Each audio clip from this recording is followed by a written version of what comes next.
My name's Orlah Brown and I play women's football. I don't really have any particular inspiration, but I do look up a lot to the Lionesses because they have done wonderful things for just women's football and sport in general.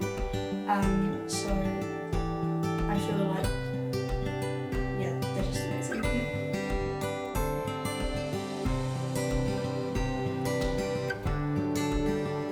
So a typical training day is I normally have college right before training, so I get changed at college and then we do some warming up, so we do some running, some stretching, and then we do some drills, so passing, dribbling, shooting, and then we go into like a mini game, which is really fun because most of us are really competitive and it's nice that you can beat someone in just a mini football game.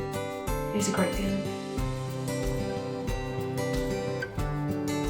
Say to someone just starting football is to enjoy every single moment that you're out on the pitch when you're training, even if you don't like training that much.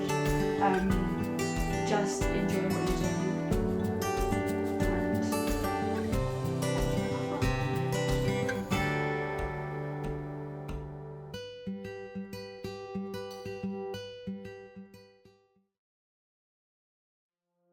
I'm Ellie Merlino. I study at training sixth form at the moment and I play football for Pittston Learning Home.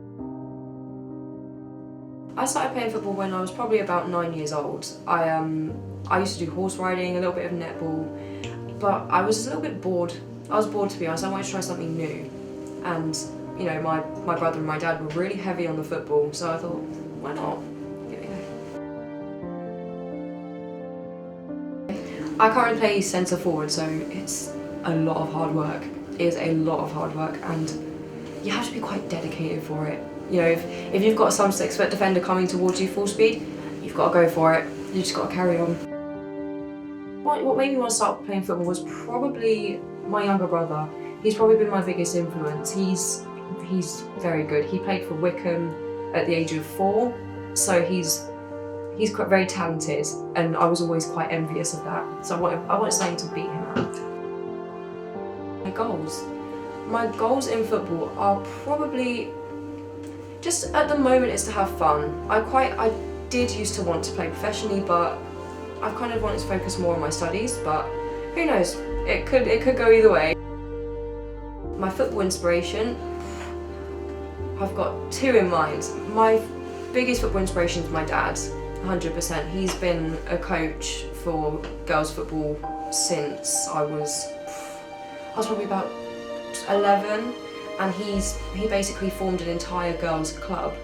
So he's always been wanting me to go out and do my best every week. So he definitely keeps me on my toes. And my other football inspiration, Paulo Dybala. He's a footballer, he plays for Roma at the moment, so I've always kind of looked up to him since I was about 8. Get out there. Yeah, if I could say anything, 100% just get out there, have fun and give it your all, because you know, at the end of the day, if you feel like you've had a bad game, you're going to be down about it, but if you know that you've put in the effort and you've put in the work, you're going to be buzzing. You're going to be buzzing.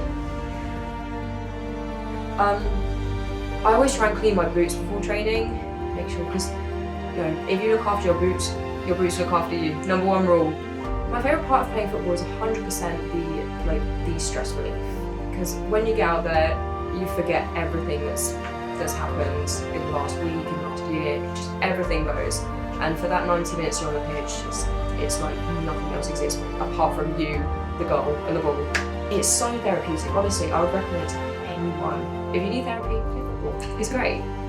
Yeah, I do face a lot of challenges being a woman in football. It's quite hard work, especially with the stigma surrounding it. You get a lot of nasty comments from men that kind of try and belittle you, asking things like, oh, if you know so much, what's the offside rule? All of those little questions, you know, and people tend to think you're a lot weaker than them.